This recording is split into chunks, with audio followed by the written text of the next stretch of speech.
bisita namin. Ang tagal-tagal sa restroom. Ang sakit na ng tiyan ko. Natatandaan ko, 9 years old pa lang ako noon sa may lumang bahay namin. Nasa may pintuan ako ng banyo, hawak ang tiyan ko at pumapadyak-padyak. Nung araw kasi na yon, may mga bisita kaming mga balikbayan. Medyo naparami ang nakain kong tsokolate. Nakita ko ni Mama na namimilipit. Sabi niya, "Hoy, doon ka na lang magbanyo sa kabila." Ang sabi niya. "Sa bodega po, naku, ayoko po, madilim doon, Ma, samahan mo na lang ako." Sagot ko sa kanya, "Ikaw na lang, kaya mo yan. Big boy ka na, aasikasuhin ko pa yung mga bisita namin." Di no choice ako. Nilakasan ko na lang ang loob ko. Yung bodega namin ay bahagi ng naunang ipinatayong bahay ng stepdad. Doon namatay ang unang asawa niya at ang panganay na anak niya dito. Nakapikit ako habang kinakapa ang switch ng ilaw. Aandap-andap ang fluorescent light pagbukas ko ng banyo. "Ay, sorry po, akala ko po walang tao." Ang sabi ko sa matandang babae na gumagamit ng banyo. Ngumiti lang ang matanda sa akin. Naghintay na lamang ako sa labas ng pintuan ng bodega. Sakto, biglang lumabas si Mama. "Oh, hindi ka pa din nakapagbanyo?" May tao po kasi sa banyo dyan sa bodega, yung matanda." "Matanda? Wala namang matanda dito, ah." Yan na naman. Ayun na naman. Pag matanda, nakakatakot. Grabe kayo, ha? Peace, Tangenyo. Peace naman, Tangenyo. Either bata or matanda. Oo nga, no? May bata sa banyo. Oo, may matanda sa banyo. Saka yung pare. Pero bakit yung madre mas nakakatakot kaysa sa pare, no? Matanda? Wala namang matanda dito, ah. Yung mga bisita natin mag-asawa at wala silang kasamang matanda. Ang sabi ni Mama. Parang umurong ang sakit ng tiyan ko nang marinig ko ito. Totoo nga ang balita na may matandang babae na nagpapakita sa bodega. Usapan na kasi noon dito sa amin. Akala ko panakot lang nila sa akin yon nung bata pa ako. Hanggang ngayon binata na ako, hindi ko makakalimutan ang itsura ng matandang babae na nakita ko. Kulay brown ang suot niyang duster na may ginantsilyong balabal na puti. Kulubot ang mukha at maputla ang mga labi. Tsaka parang pag ginanchilyo, parang nakakatakot, no? Pag may suot na ginanchilyo, di ba? Parang lolang ng ano. Nangingilabot pa din ako pag naalala ko ang mga nangyari. Ayaw ko man tanggapin, pero sa huli, nalaman ko na active pala ang third eye ko. Binata na ako noon. Nag-aaral ng dentistry sa Maynila. Every other weekend, umuwi ako sa lumang bahay namin. Siyempre, iwas na ako sa bodega. Nagbonding kaming magpipinsan, naglaro kami ng unggoy-ungguyan. Matapos ang bonding, natulog na kami. Nang natutulog na kami ng isang pinsan ko, nagising ako kasi may batang tumatalon sa may corner ng kama. Yay! Diba? Nakakatakot yung matanda, nakakatakot yung pagbata. Abangan natin yung madre, baka sumali. Pagdilat ko, nakita ko ang isang batang lalaki, around 4 to 5 years old, nakasandong puti. Bumaba siya ng kama tapos tumakbo pa palabas ng kwarto. Nagigiggle at gustong magpahabol. Napatayo ako at hinabol ko na lamang siya ng tingin. Ang totoo, wala naman kasing bata sa bahay namin na gano'n ang edad. Takot siya ako! Nagtalokbong na lamang ako, siniksik ang mukha ko sa likod ng pinsan ko at natulog ulit. Sanay na din naman ang pamilya ko sa mga kababalaghan na nararamdaman nila sa bahay. Mga tunog ng nagpa-flush ang toilet sa madaling araw, Tunog ng may nagsasali ng bigas, tunog na nagwawalis ng mga tuyong dahon ng mangga sa labas at tunog ng nagbobomba sa poso. Pero ako lamang ata ang nakakarinig ng tunog ng isang napakabigat na baul na nakatali sa chains. Ano ba yan? May third eye na, auditory din, di ba? May ganon. Napapakinggan niya yung hindi na napapakinggan ng normal na tao. Na nakikita, napapakinggan. Hindi ko na lang din sinasabi na kahit sa apartment namin sa Project 4, may nararamdaman din naman ako. Ayoko tong maging friend. Na-realize ko. Marami kang nalalaman. Ang dami niyang nalalaman eh. Gabi noon, nagre-review ako sa subject namin na jurisdiction. Kailangang kabisaduhin ang mga RA. Pagkatapos kong mag-review around 2 a.m., natulog na ako. Nakapwesto ang electric fan sa may paanan ko. After 20 minutes na nakapikit ako, bumaling ako sa left side at lumipat ang electric fan sa mukha ko. Oh my God! Hindi ko kaya to! Nakakatakot!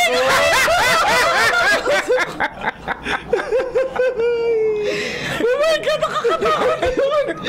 Ay, yung pagtalikod, pagbaling mong gano'n. Hindi ko kaya!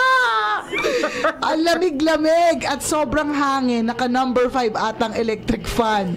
Hindi ako makagalaw kahit gusto kong gumalaw. Hindi din ako makasigaw. Gusto kong sumigaw kasi may malaking lalaki na humihinga sa tenga ko.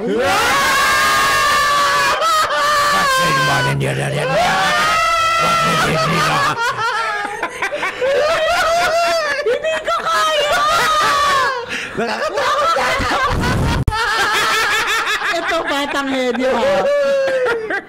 Gusto kong sumigaw kasi may malaking lalaki na humihinga sa tenga ko.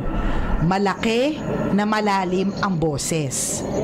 Ang nakakadagdag ng eagerness ko na sumigaw is nararamdaman ko yung balbas niya sa pisngi ko na sumasayat.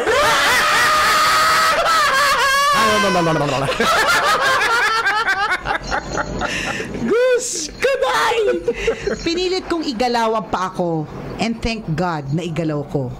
As soon as naigalaw ko na wala na ang entity at ang electric fan ay bumalik na sa paanan ko. Napabalikwas ako ng bed.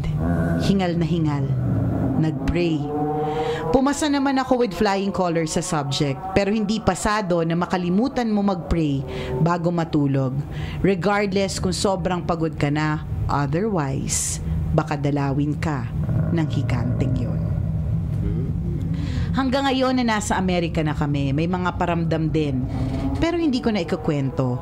Baka maihina ang tambalan at baka atakihin pa si Tanghenyo.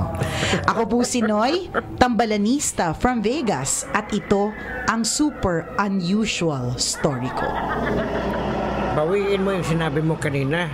Alin? Yung ayaw mong maging kaibigan. Nasa Vegas. Oo nga eh. Alam mo naman, nagjo-joke kami dito. Nasa Vegas ka pala. Hindi ka na, dapat inumpisan mo, ako po ay taga-Amerika na ngayon. Ay, nako, nakakalurking. Hindi naman yan, nakakatakot Grabe, naman. No? Ay, huwag mo na ako takutin, masyado na akong takot, ha? Iniisip ko nga baka lasing ka lang. Baka naman sa mga pagkakataong Or baka sobrang bangag sa pag-aaral. Puyat ka lang, nag-hallucinate ka kaya na. minsan, di ba, parang di ba, parang thin line difference between yung antok ka sa totoo, sa realidad, sa ganyan. Pagpagod, yung mga ganun. But anyway. Baka naman panaginip po ng lahat to. Pero confirmed naman na meron siyang third eye. Kasi, Oo, consistent siya mula sa, ay sorry po, dito sa matanda na nasa CR. Oh my God. Alam mo yung wala namang tao sa bodega, tapos may tao sa CR. Tapos wala namang nakatayo sa likod, tapos biglang may nakatayo.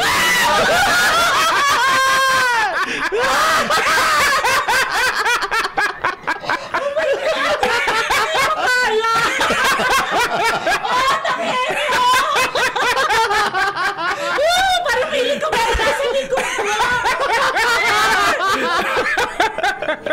Naparaning sa kwento. Alam mo parang, kasi Alam mo, may nakatayo pala sa likod mo, di ba? Andun yung matanda, tsaka yung bata. Nakakatakot. Hindi na-imagine ko yung sa bodega, yung parang, Oo. yung matanda, hindi naman, nakakatakot. Bakit nakakatakot pag hindi nakaharap sa'yo? Oo. Yung pag nakatalikod, di ba? Nakakatakot. So kaya harap sa'yo pa konti-konti, tapos nakangiting nakangiti. Oo. no? Uy, meron na talaga. Nakita ko yung billboard ng It. Naalala ko lang. May Oo. part 2 na. Oo. Matagal na actually. Matagal na ba? Hindi na Matagal na may sequel. Oo, ang tagal ng sequel. Parang kailangan ko balikan natin yung It 1 eh. Pero hindi, naalala ko lang yung ngiti ng ngiti-ngiti kasi yung nakakatakot sa Ang laki-laki It. ng Nakita mo bibig. ba? Ang laki-laki ng bibig na ang daming ipin. Oo, yung Hanggang clown. ngayon nasa utak ko yun Tapos bilog na bilog yung mata, tapos nakangiti sa yung gano'n, no? Di ba yung laki-laki ng ngiti? Unang kinatakutan ko na maraming ngipin yung Minions na purple eh. Alin yun? Yung sa Minions hindi napanood yun. Hindi ko napanood. Kakatakot din yun. Bakit nakakatakot yun? Kasi dami ding ngipin. Marami ding Ano ngipin. weird kasi. Kung nakakatakot yung madaming ngipin, nakakatakot din yung walang ngipin. Oy, hinahinay ka naman kay Tanghenyo. Huwag ka naman ganon, di ba? Well, kainggit-inggit na taga Vegas ka at maayos ang buhay mo dyan. Oo. Pero hindi kami naiinggit sa pagiging ano mo. Pagiging pagkakaroon mo ng third eye. Bakit gano'n, no? Pag mga banyo, talaga sa banyo nyo, di ba? Ano? Ano na naman? Di ba yung mga pagtulo ng tubig sa shower? Nadala na to sa akin. Wala lang tiwala sa mga kwento. Naiinis ako kasi parang feeling ko may tao. Tapos alam mo, nakapatay pa yung screen dito. Direct ano natin, ipa natin yung widescreen. Mamaya may lalabas na mukha ng babae. Eh, hindi nagpapan. Hindi pa nagpapan. Hindi yung itim pa tong background. Biglang Nakatakot. may lalabas yung mukha ng mata. Nakatakot. Hindi, pero bakit banyo? Laging Lagi sa banyo. What's up with the banyo? May na-experience din ako Doon may ganyan kwento. eh. Kay Tanghenyo may kwento yung mga na-experience mo sa banyo. Hindi, ito yung mga sa bahay nyo. Yung Ano tabo yan? na nasa loob ng Oh. timba. Di, Parang totoo nga. feeling ko may tao. Lasing ka ba? Hindi naman. Kasi yung Tanghenyo, yung pagkakaturo niya kasi yung pagturo kasi ni Tanghenyo kanina parang meron kasi. Kasi nakakatakot. Parang Alam yung binabalik sa likod. parang kasi ang taas niya. Higante ba yun? Hindi nga siya sa yun eh. Otot mo ba yun eh? Ay, Diba, ang nako. daming ganap talaga sa banyo. Yung tabo sa Anong timbahan nyo. Tabo? Tabo. Sa timbahan nyo. Kwento mo kay Tanghenyo yan. Alam ko na yan, sa akin Oo, galing yung kwento kalahati. yan. Eh, kwento mo sa kanya.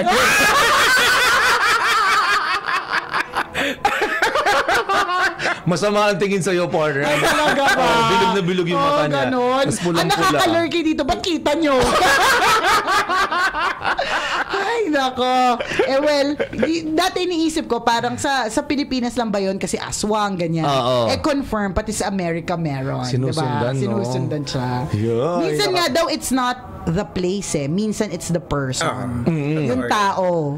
Pag nagustuhan ka talaga ng mga elementals eh, susundan ka kahit saan ka pumunta. Bukas talaga kasi. Oo, so alam nila. Kasi nakikita niya. Nakakatakot. Paano pag sumama sa bahay niyo mamaya, partner, no? Ay, hindi, partner. Masikip Nakakatakot. sa amin. Masikip sa amin. Sabi niya, may Baka sa inyo, malaki bahay niyo eh. 4 floors. Amin, maliit lang bahay namin, partner. Sa inyo sasama kasi may space. Makakapag-tumbling sila doon. Hindi, marami na dun siksikan na dun eh. Ang dami na masyado. Oh, Sa inyo ba? Sa inyo Tanghenyo? Sa bahay niyo sa Cavite meron? Parang wala akong nararamdaman. Or baka kasi pag maingay yung bahay. Pag maligalig, pag Oo, masaya. pag maligalig. Pag masaya. Oo. Pero Hindi, bakit- pero totoo yun daw ha, na kapag ka ang isang bagay ay puno na, sabi ni Nick Nangit yun, ay puno ng negative na energy, malaki ang possibility na may mga elementong, hindi, na-attract yung mga elemento dun eh, sa negativity. So, yun. So, maintain a happy Atmosphere. atmosphere sa household po ninyo para hindi pasukan ng negative. Pero bakit ako yung bahay na pinuntahan ko kamakailan lang? Ano na naman Masama yan? Ano, hindi ko na matapos yung kwento ko eh.